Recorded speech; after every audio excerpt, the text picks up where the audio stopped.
Bienvenido a este nuevo video en el que vamos a realizar la conexión de nuestro proyecto hacia la base de datos. Hasta este punto vamos a hacer una conexión simple, únicamente vamos a comprobar que nuestro aplicativo, nuestra aplicación pueda tener acceso al servidor. Vamos a generar un usuario para nuestra base de datos, vamos a generar una tabla para pruebas y pues a final de cuentas con nuestro proyecto, con nuestro servidor, vamos a corroborar que realmente esté conectándose, que tengamos los permisos correctos y mostrar un mensaje en nuestras páginas, en nuestro apartado, para saber que todo está funcionando correctamente. ¿Ok? Para ello vamos a necesitar primero comprobar que nuestros servicios en XAMPP estén activos, Apache y MySQL. Apache, ya sabes, para poder renderizar la página mediante el navegador, y MySQL en este caso pues para generar la base de datos y poder hacer las conexiones necesarias. ¿Ok? Lo primero que tenemos que hacer es ir a nuestro navegador y vamos a crear una nueva base de datos. En este caso yo ya la tengo creada, se llama test y pues no contiene ninguna tabla. Aquí vamos a crear una nueva tabla que se llama test. Si tienes dudas de cómo crear una nueva base de datos, pues vamos a generar una nueva. Damos clic aquí donde dice nueva. Asignamos un nombre a la base de datos. En este caso, pues como ya existe para mi test, lo nombraré como testdb para ejemplificar database. Vamos a cambiar el UTF.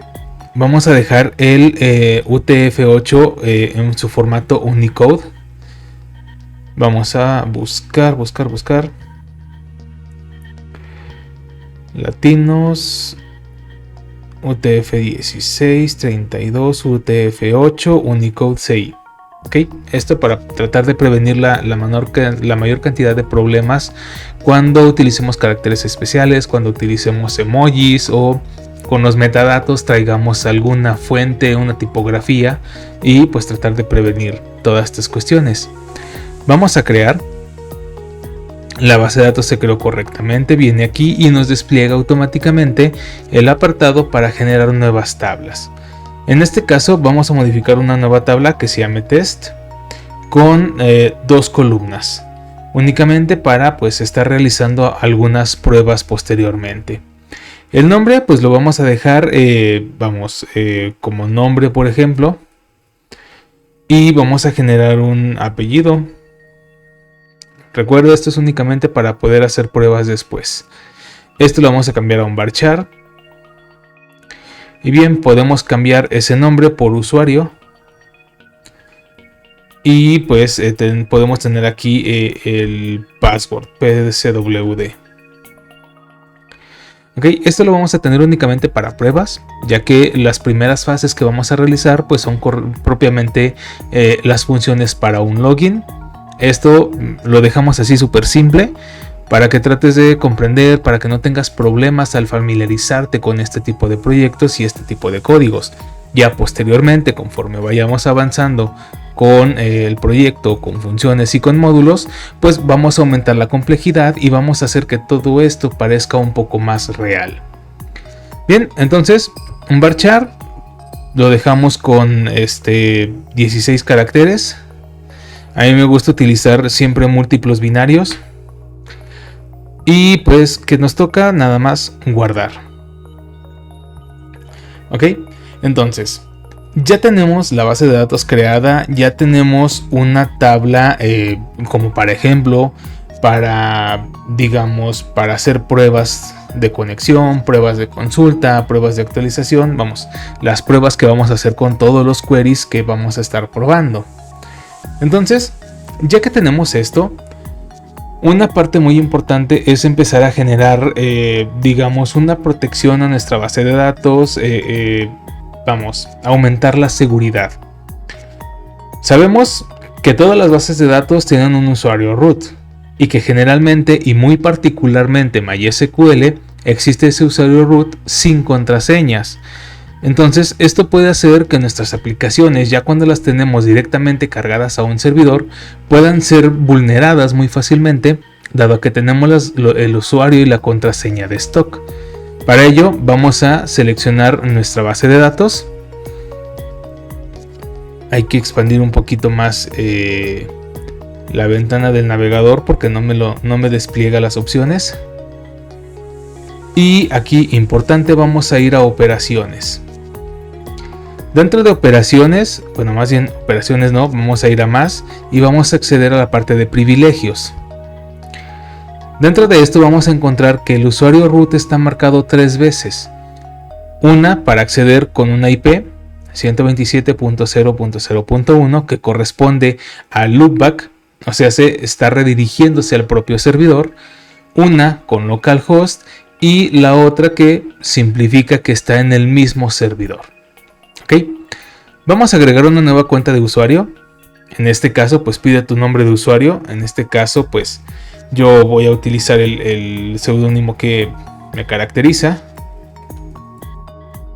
Vamos a dejarle el nombre del host y podemos aquí cambiar ese, más bien que tengamos el símbolo de porcentaje implica que vamos a poder acceder desde rutas externas a nuestro servidor. Es decir, cuando tenemos ya la aplicación ejecutándose de forma nativa en un servidor y múltiples terminales están accediendo a ella, es importante que tengamos este tipo de usuario. Pero como estamos en la fase local, en la fase de pruebas, vamos a escribirle aquí localhost. Vamos a generar una contraseña. Aquí pues te recomiendo que la conviertas en algo seguro.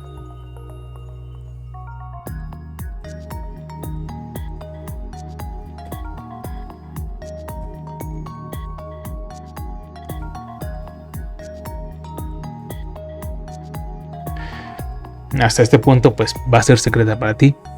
Ya después pues la haré pública, ¿va? El plugin, la autenticación de MySQL nativo.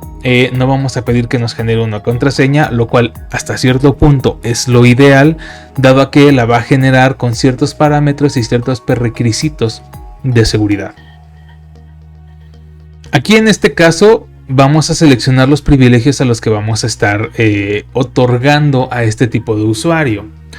Esto es importante, por ejemplo, cuando ya tenemos la aplicación creada y la vamos a desplegar para, digamos, su uso real, crear varios tipos de usuarios según las funciones a las que van a estar ligados dentro de nuestra aplicación. Es decir, si tenemos un usuario que sea el superadministrador, que va a llegar y modificar toda la tabla, que va a poder tener acceso a toda la información, a todos los módulos y a todos los cambios, podemos seleccionarlo todo. Esto implica que en cuestión a los datos nos va a poder hacer un select, un insert, un update, un delete, crear digamos reportes. En cuanto a la escritura, pues va a generar cualquier tipo de comando como create, alter, index, drops, ejecutar comandos, procedimientos almacenados, alternar rutinas, vamos, todas las funciones. Y en caso de la administración, pues realizar todas las operaciones para la carga de usuarios, para modificar los parámetros de, por decir, el ancho de banda, de las replicaciones a clientes, para crear nuevos usuarios. Bien, entonces, por ejemplo, en este caso, seleccionado así, sería para un superusuario, el administrador total. Sin embargo, podemos pensar en que vamos a generar algún tipo de usuario que solo va a realizar las ventas de algún producto. Entonces, para que utilice el punto de venta correctamente, necesitamos dejarle, por decir, las operaciones del select. Más no va a poder hacer un insert. Pero al momento de realizar la venta, se tiene que generar un update para sacar los productos que tenemos en nuestro inventario.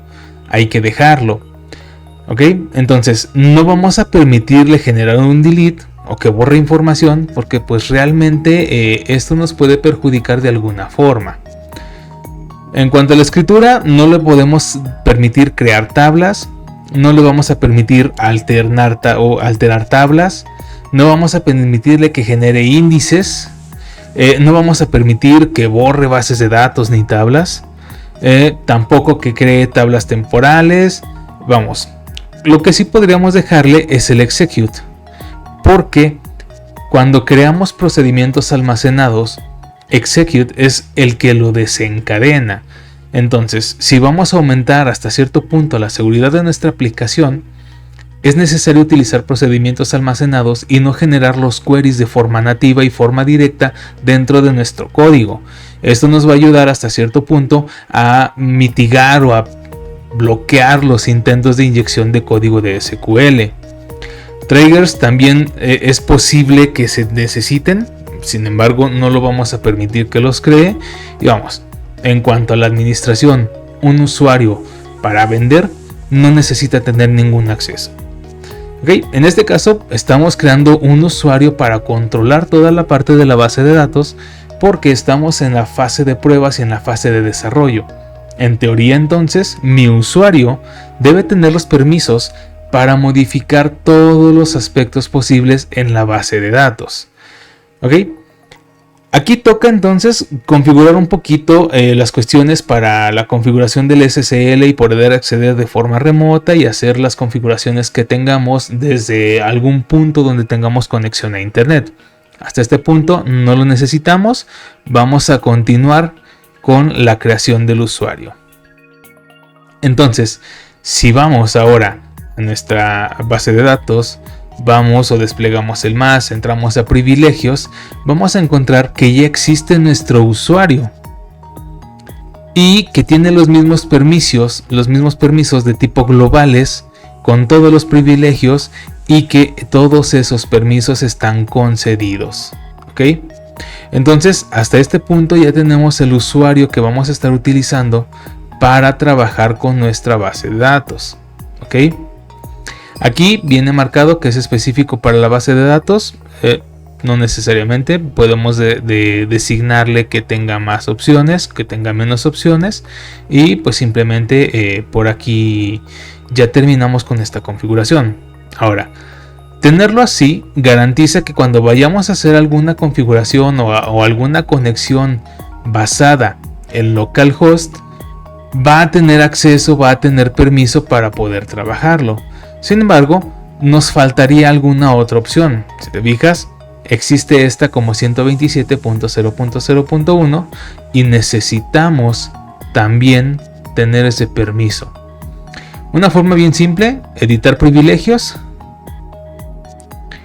Y viene por aquí información de la cuenta. Vamos a cambiar localhost por esa misma IP, 127.0.0.1. No va a cambiar la contraseña, va a utilizar exactamente la misma. Vamos a decirle que mantenga todo lo anterior. Continuamos y en este caso debería habernos creado un nuevo usuario, pero apuntando hacia este tipo de servidor.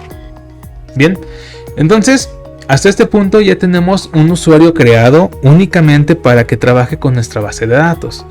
Esto nos va a ayudar a controlar y manejar todos los inicios de sesiones para permitir o hacer que algún tipo de usuarios no tenga acceso a funciones específicas dentro de nuestro servidor.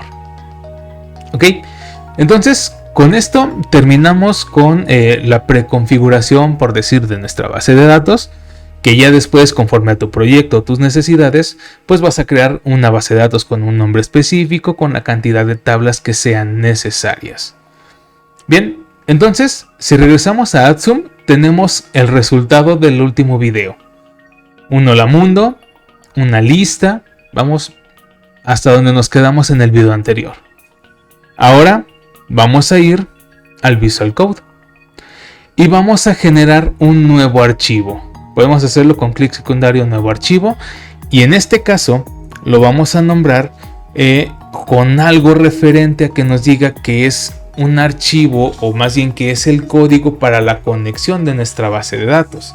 En este caso yo acostumbro a llamarlo como con.php.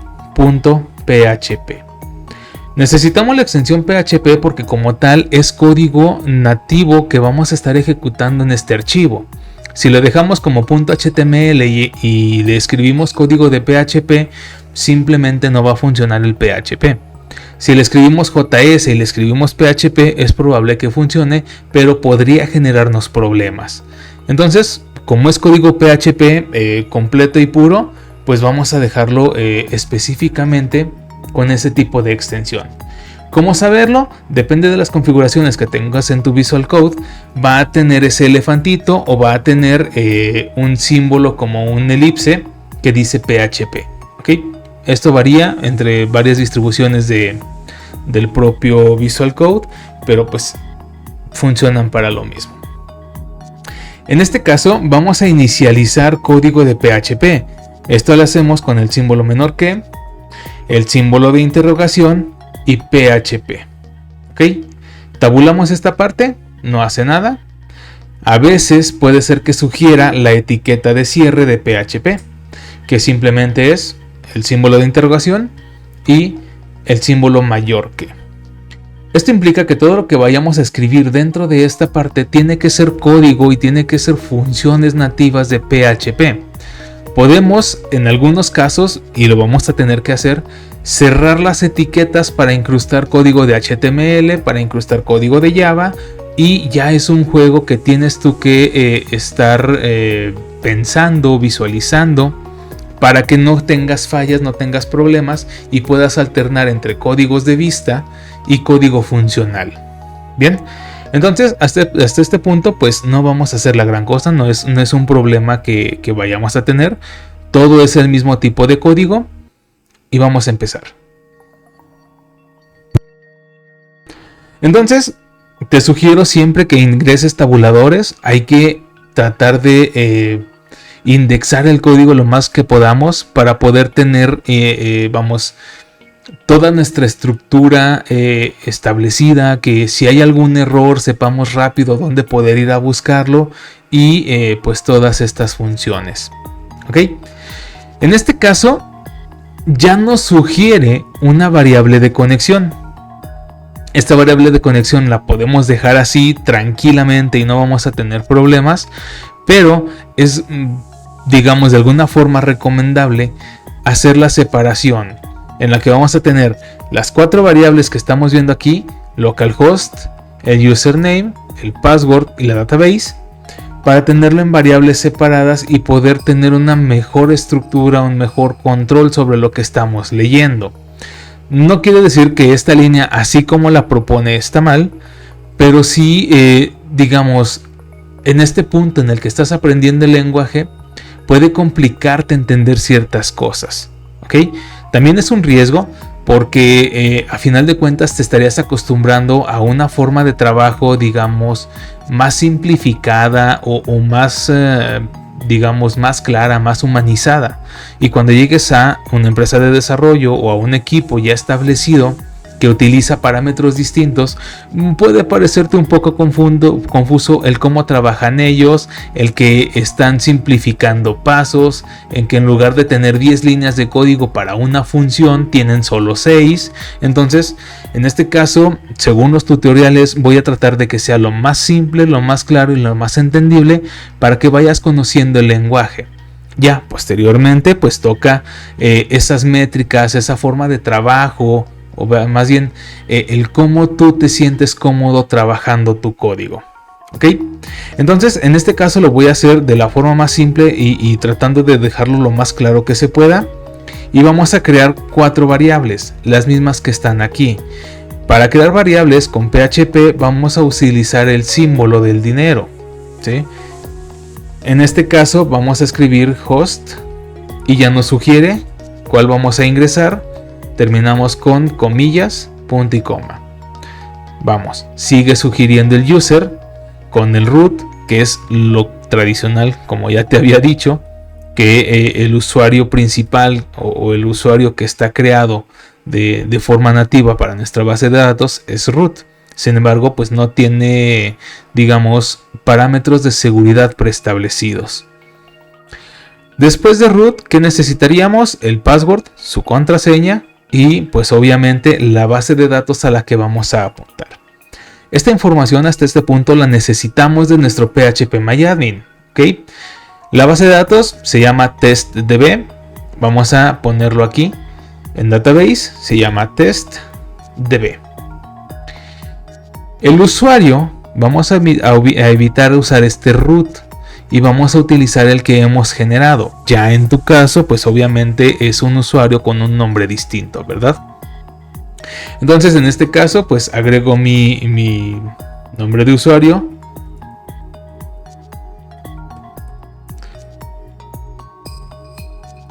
Importante pues escribirlos como deben. Y en este caso podemos dejar que apunte hacia el localhost, como viene aquí, o vamos a apuntar a una IP. Esto es bien importante cuando vayamos a desplegar la página en un servidor. ¿Por qué? Ese servidor tiene una IP estática. Y si vamos a acceder desde sitios externos o desde computadoras externas dentro de la red, tenemos que decirle dónde está el servicio al que tenemos que apuntar. Y naturalmente es la IP del servidor en el que se está ejecutando. En este caso podemos dejarlo como tal, como localhost.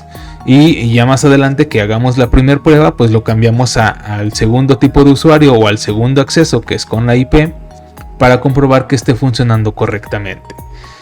Password, te decía, pues era secreta. Ahora te lo voy a mostrar. Ya esto depende de tus gustos, de tus características. En este caso yo lo estoy dejando así de simple. Tú puedes copiarme la contraseña. Vamos, es indistinto, indiferente. Lo que sí es que tienes que procurar que sea una contraseña que no sea fácil de adivinar o fácil de desencriptar. Bien. Hasta este punto pues ya tenemos la información necesaria para nuestro servicio, para nuestra aplicación. ¿Qué podemos hacer aquí? En este caso dejar notas, comentarios, lo hacemos con doble diagonal y en este caso pues el hostname, y lo voy a pasar también al español como nombre del servidor.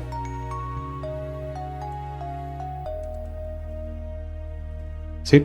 Host puede meternos en algún problemilla de que de repente no estemos en nuestros 5 sentidos y digamos a qué diablo se refiere el host, sabiendo que pues únicamente el servidor, ¿no?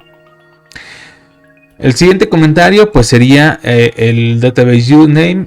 Si te fijas, mi agente ya está interpretando que lo voy a escribir en español y en inglés, entonces simplemente lo tabulo.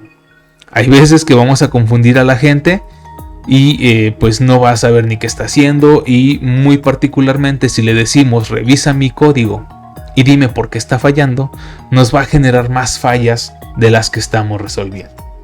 La sugerencia es obviamente seguir el tutorial, utilizar el código que te estoy dando, porque está pensado para ser simple y entendible. Ya cuando vendemos un poquito de IA, cuando pedimos soluciones o que mejore nuestro código, va a utilizar parámetros dentro de la documentación oficial, que a veces cuando estamos aprendiendo el lenguaje o nos confunde más o no lo llegamos a entender. Obviamente siempre va a ser recomendable utilizar la documentación oficial, pero pues en este caso que a lo mejor como mala praxis estamos haciendo la cosa simple, entendible y funcional, pues es más fácil que lo aprendas. ¿Ok? Entonces tabulo la sugerencia que me da para el comentario y genero, o más bien le permito que me genere el último comentario. El nombre de la base de datos, la contraseña de la base de datos, el nombre del usuario de la base de datos y el nombre del servidor. ¿Ok? Entonces aquí servidor pues podemos incluso complementar con de la base de datos. Y pues con esto ya tenemos, por decir, como terminada esta sección. ¿Ok? Para que te sea entendible, voy a dejar un comentario aquí, únicamente marcando que son, vamos a ver qué dice, Database Connection Settings, configuración de la conexión de la base de datos. ¿Ok? Funciona, complace, vamos a permitir que se quede. Posteriormente, vamos a crear la conexión de la base de datos. Aquí ya pues también lo sugiere, digo, utilizar la IA no es del todo malo siempre y cuando sepamos qué está sucediendo. ¿Ok? Y aquí el código que nos genera es generar una variable de conexión como un new SQLI. Este SQLI es el parámetro, o es más bien el código que va a funcionar dentro de nuestra web para todo el trabajo con SQL. Esto cambió desde hace algunos años a la fecha, y algunos años me estoy refiriendo al menos 15 años. Y anteriormente, pues para algunas funciones podíamos escribir simplemente MySQL y las funciones que vamos agregando. En este caso, pues ya es trabajar con MySQL y pues buscar y hacer que coincida, que funcione. Ok, entonces este código más o menos me funciona porque está generando la variable de conexión como el nuevo SQLi, está utilizando el host, el usuario, el password y la database. ¿Ok? ¿Qué podemos hacer? En lugar de con, que es el mismo nombre del archivo, podríamos cambiarlo a conexión, a connection en inglés en ese caso. Y bien, pues es indiferente el nombre que vayamos a generar a nuestra variable. Bien, podemos ponerle elefante 1, carrocería 3 y sigue funcionando, siempre y cuando te acuerdes cómo se llama tu variable de conexión para poder abrir y cerrar la comunicación con la base de datos desde nuestra aplicación. ¿Ok? Podemos dejarlo así, como tal, con. Si no te lo sugiere, pues bien, puedes copiar la línea, escribirla tal cual. Y después de esto, vamos a generar el comentario, que incluso ya lo medio leí. Dice check conexión, verificar la conexión. ¿Ok? Permito que se quede y ahora analizamos el código que empieza a generar. Viene un if hacia la variable de conexión y va a revisarle si tiene un error de conexión. ¿Sí? Ese connect error va a resultar, o más bien es el resultado de, por ejemplo, si tenemos el servidor apagado, si tenemos el usuario incorrecto, si apuntamos a la base de datos incorrecta, si la contraseña no es la correcta o si estamos apuntando a un host diferente. Bien, entonces, como tal, pues esto me satisface. Funciona el código que está generando y en este caso, si está teniendo un error de conexión, va a hacer un die. Que ese die es matar el proceso, termina con la ejecución, hasta ahí llegó nuestra ejecución del proyecto y nos va a soltar un mensaje, conexión fallida, y en este caso, con la variable con apuntando hacia el connect error, nos va a decir, en teoría, por qué está fallando nuestra conexión. ¿Ok?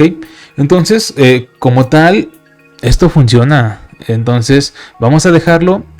Y vamos a ver qué nos sugiere después. Hasta este punto tenemos los datos de conexión. Tenemos la variable de conexión creada con el arreglo de las 4 variables. Y estamos comprobando si esas 4 variables o esa variable de conexión está generando alguna falla. Te lo repito, si el servidor falla, si el usuario y contraseña fallan, si apuntamos a una base de datos que no existe. ¿Okay? Entonces, después de eso, vamos a establecer la conexión. ¿Por qué? Secuencialmente, si esta parte no ha generado un error y no ha terminado con el proceso, es porque la conexión o porque los datos de la conexión son correctos y pueden permitir abrir la comunicación con la base de datos. ¿Ok? Entonces, para ello, otro comentario. No sé qué me había sugerido. Set characters o no. En ese caso, esta sugerencia no me sirve. Aunque sí es como un requisito. Establecer que la conexión se va a establecer en el UTF-8. El mismo UTF que habíamos asignado para el tipo de datos en nuestra tabla, en nuestras bases de datos. ¿Ok? En este caso, al hacerlo simple, realmente no lo requerimos. Estamos haciendo pruebas únicamente para conexión y funcionalidades, pero puede quedarse, puede irse. En este caso lo vamos a omitir. Entonces voy a escribir aquí, vamos a ver si lo toma, establecer conexión.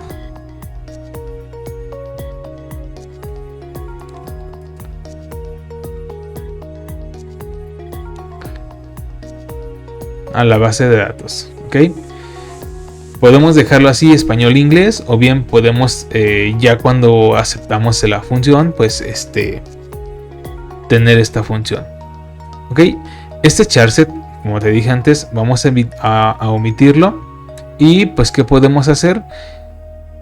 Estandarizar el código, o más bien los comentarios, como lo teníamos o como lo tenemos arriba. ¿Qué toca? Pues simplemente invertir el texto.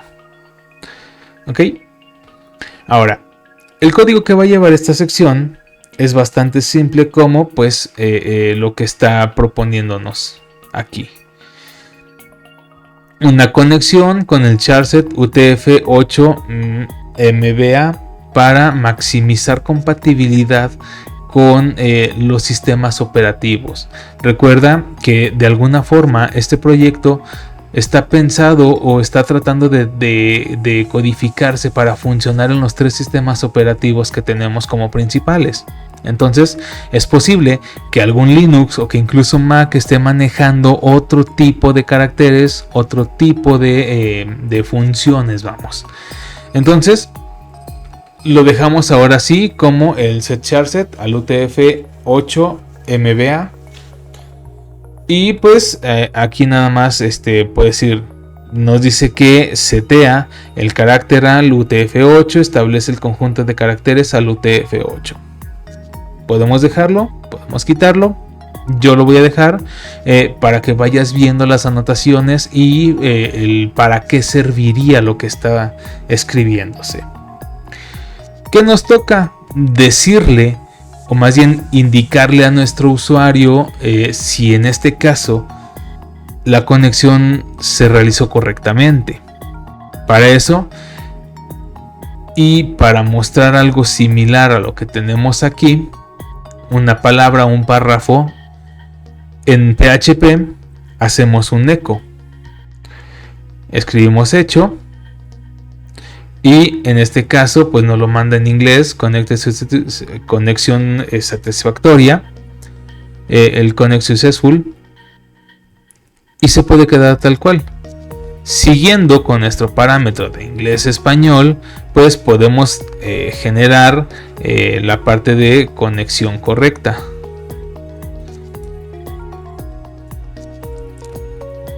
Se ha establecido correctamente. ¿Ok?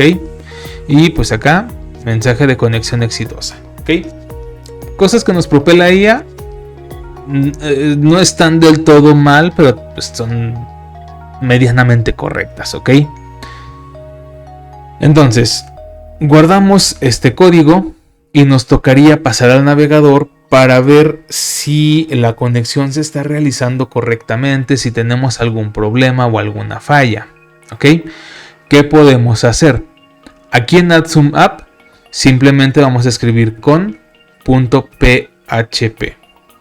Recuerda, con PHP es el nombre del archivo en el que hemos creado el archivo de conexión y los parámetros para comprobar que esté funcionando correctamente.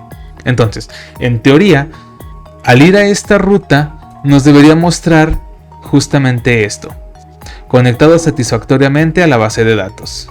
¿Ok? ¿Qué pasa si de repente te equivocas con el usuario? Cambio el parámetro, voy para acá y actualizo la página.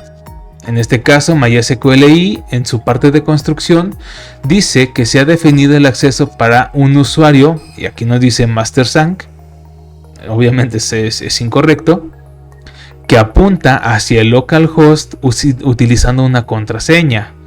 ¿Ok? En la línea 9 de nuestro archivo AddSum, en la parte del conexión.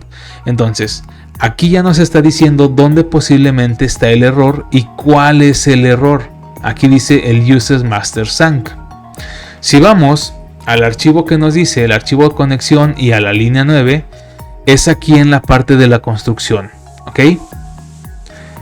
Aquí es donde se está construyendo la conexión a la base de datos, mismo que nos dice aquí en la función de construcción. ¿Ok? Y luego nos dice acceso denegado para el usuario que tenemos aquí escrito. Si regresamos al código, nos va a decir la variable user.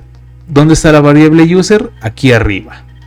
Vemos el MasterSank, ya sabemos que nos equivocamos. Puede que en tus 5 sentidos no andes cuando genera el error y pases horas buscando un culpable. ¿Ok? En este caso lo arreglamos así, guardo el cambio y actualizo. Volvió la conexión correcta. Si yo me equivoco, en este caso con la contraseña, vamos a encontrar a lo mejor un error diferente. ¿Ok? Nos dice exactamente lo mismo porque es el mismo tipo de error. Bien, entonces, si no tenemos ningún error en el usuario y la contraseña, pero estamos apuntando a un servidor incorrecto, puede ser que el error cambie. ¿Ok? Y en este caso vemos que viene la demora. Ahora, PHP Network, en el get address, o sea, obtener la dirección, es donde no está funcionando. Sigue en la parte del constructor en la línea 9. ¿Ok? Entonces ya sabemos a dónde ir a buscar. Igual, el constructor es en la línea 9. Esta misma. Ahora está fallando la parte del host porque no coincide con el nombre. ¿Ok?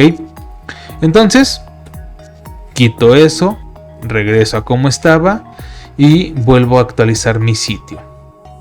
Bien, ¿qué podemos hacer ahora?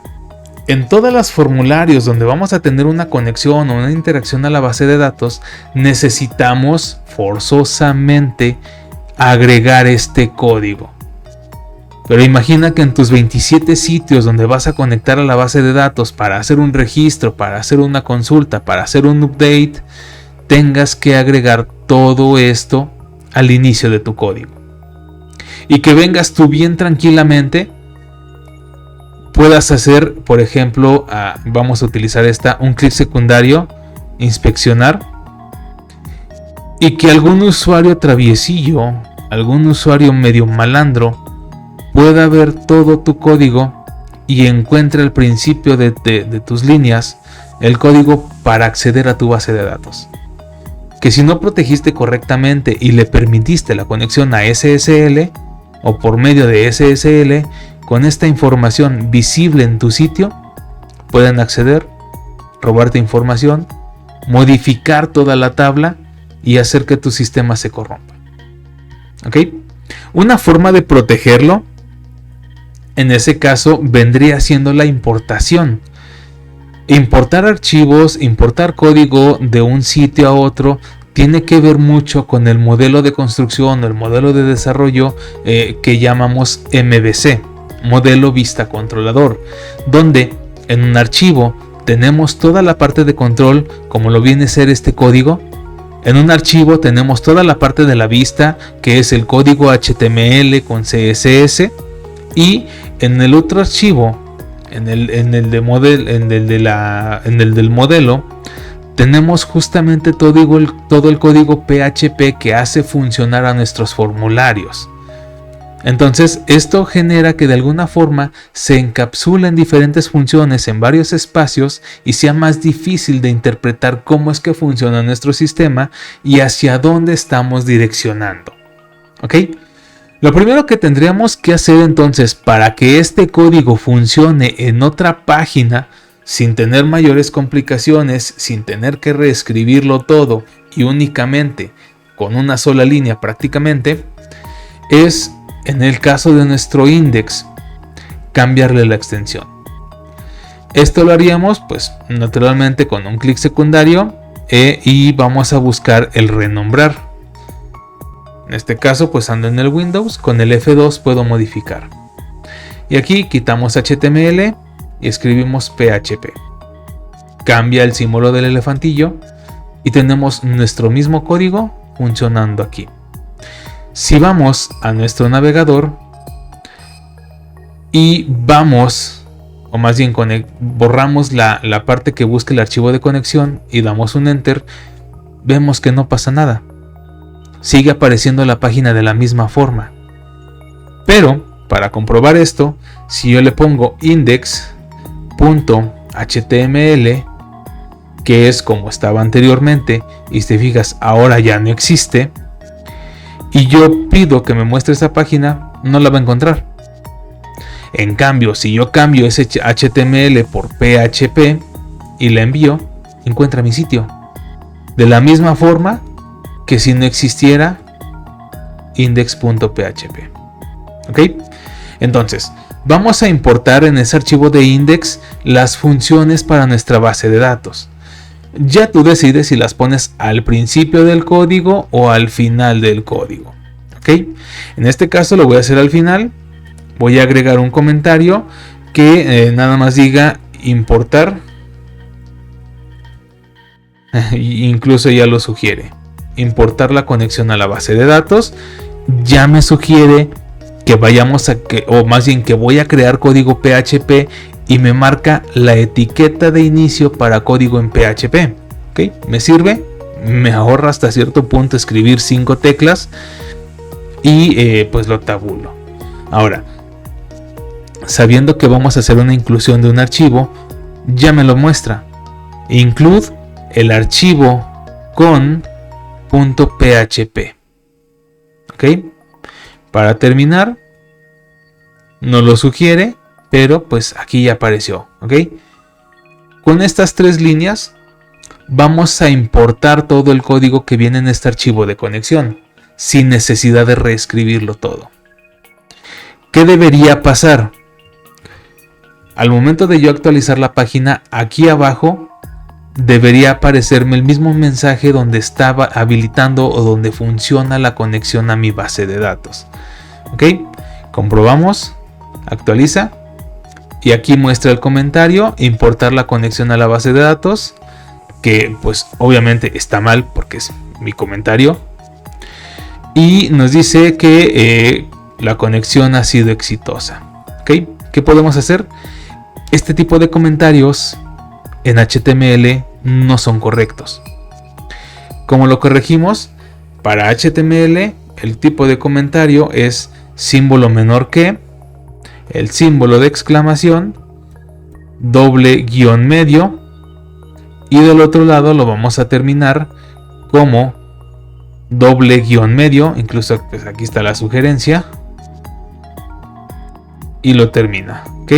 Esto cierra el comentario en HTML y esto cierra abre el comentario con HTML. En el caso de PHP, como lo vimos hace rato, doble diagonal. ¿Ok?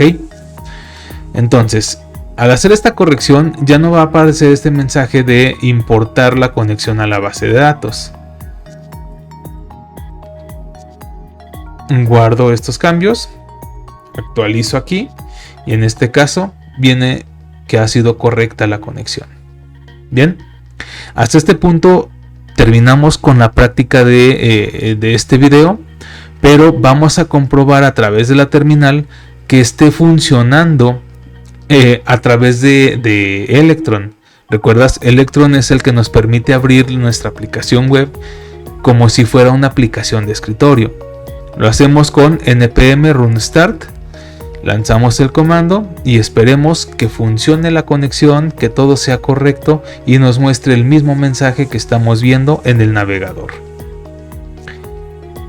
Como hicimos cambios masivos, entre comillas, como el cambio de nombre de un archivo, y si te acuerdas, y más bien estoy previendo que no es de un error, que no es de una falla, y si ya estás imaginando qué pasó,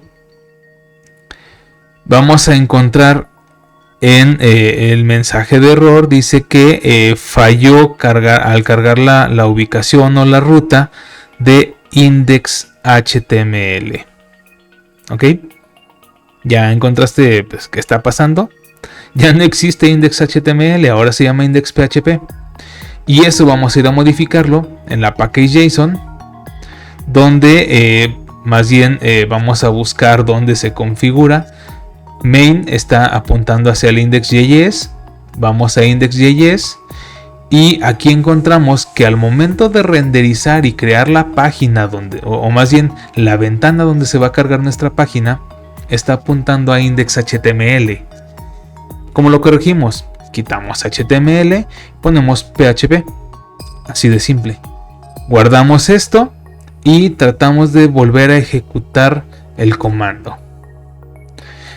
En este caso, pues aquí ya lo encontró, ya está correcto, pero si te fijas, hasta este punto, o más bien en esta función, nos genera este tipo de error. Error entre comillas, simplemente pues no está renderizándolo correctamente. Y en lugar de mostrarnos una función, pues nos está mostrando el código íntegro de nuestra ventana, de nuestra pestaña. Vamos a corregir este problema para que ya nos salga digamos el código como si fuera una visualización del archivo. Y esto sucede porque como tal Electron está basado en Chromium, me parece. Y Chromium no puede detectar o no puede, digamos, renderizar o saber que el código PHP es parte de alguna función. Y cuando tenemos archivos con PHP, los muestra como si fueran un simple bloc de notas, por ejemplo. Aquí lo que tenemos que hacer es cambiar hacia dónde estamos apuntando. Aquí le estamos diciendo que la ventana va a cargar un archivo. ¿Okay? Electron, con su distribución de Chromium, sí puede interpretar código de HTML, por eso nos funcionaba perfectamente cuando se llamaba index.html. Ahora que es index.php y que la propia función no puede generar servicios o no puede leer servicios de servidores de PHP, necesitamos hacer un cambio, digamos, un poquito más agresivo, por decirlo.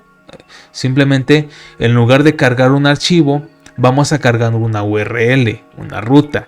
¿Qué ruta? La misma que estamos utilizando para acceder a nuestro proyecto en los navegadores. ¿Ok? Entonces, no necesito esto por ahora. Vamos al código. Hay que comentar esta línea para no perderla del todo. Digo, no vaya a ser que de repente la vayamos a necesitar. Y vamos a escribir win.load o cargar URL, y en este caso ya propone cómo la va a estar buscando. Entonces, win para la ventana, load para cargar, URL, aquí es bien importante porque si te fijaste hace ratito marcaba esto como con L mayúscula. Sin embargo, es una función incorrecta que no existe y pues nos va a generar más problemas que soluciones.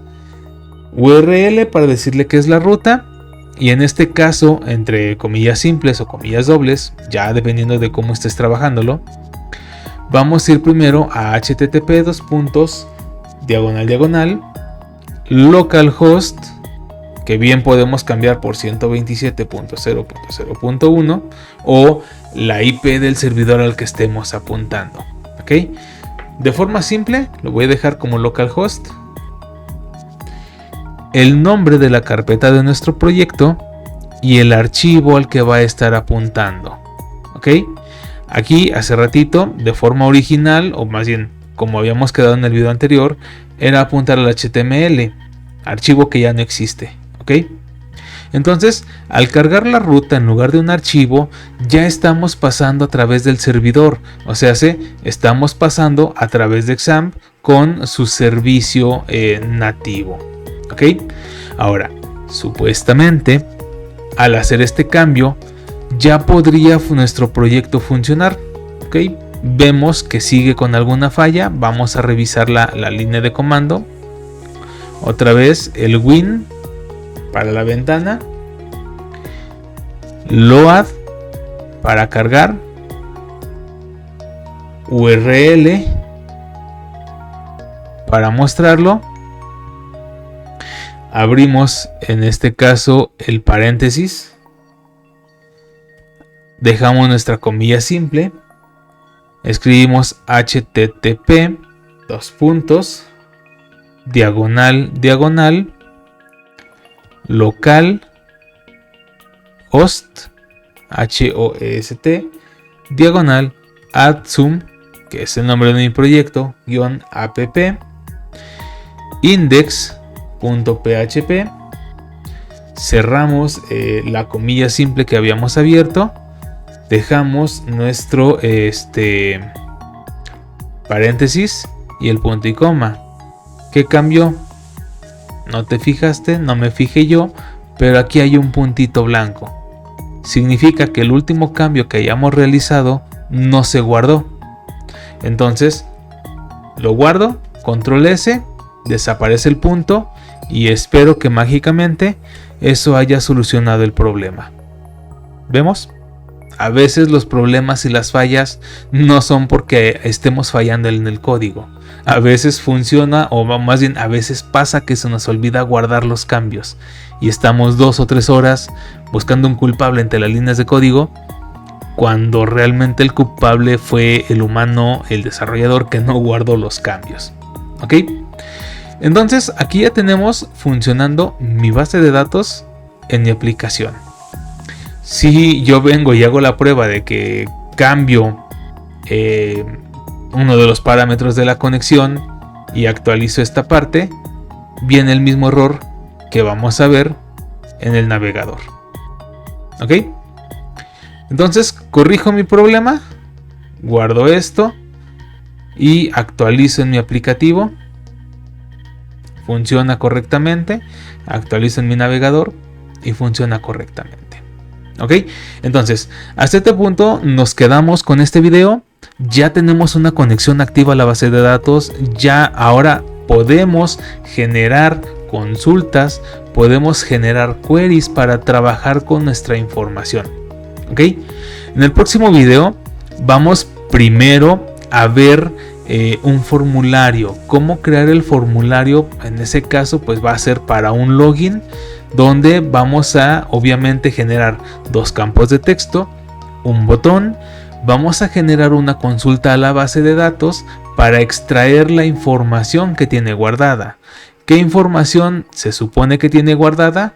Si vamos a nuestro manejador, vamos a encontrar que la tabla test tiene configurados 2 variables, o más bien 2 campos, usuario y password. ¿Para qué? Cuando extraigamos la información del usuario y el password, aplicamos una consulta de control para ver si coinciden los que estamos agregando en el formulario con los que estamos agregando en la base de datos, y a final de cuentas permita el acceso a nuestro sitio. De la misma forma lo vamos a hacer simple.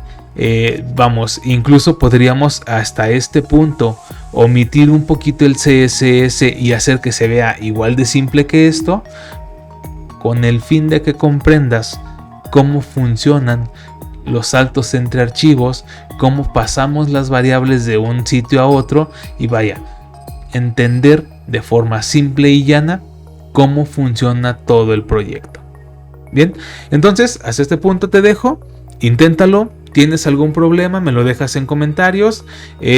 Me parece que los videos anteriores tienen un enlace a Discord para que puedas tener comunicación, digamos, más fluida o más directa, y pues puedes contactarme. Vamos a buscar cómo generar el código, qué problemas tienes y qué soluciones podría darte para que vayas avanzando con el proyecto de la mejor forma posible. Bien, entonces hasta aquí terminamos. Si quieres checar alguno de los videos anteriores para ver, por ejemplo, algunos proyectos con AESP, algunas configuraciones para base de datos, por ahí hay tutoriales antiguos de cómo utilizar un Arduino, por ejemplo, con Visual Studio. En Visual Studio pues ya es muy genérico, muy general, pero pues existen algunos proyectos del pasado que puedes revisar por curiosidad y pues empezar a replicar. Bien, entonces hasta aquí nos quedamos. Te veo en el siguiente video. Intenta tu código y si no funciona pues me escribes.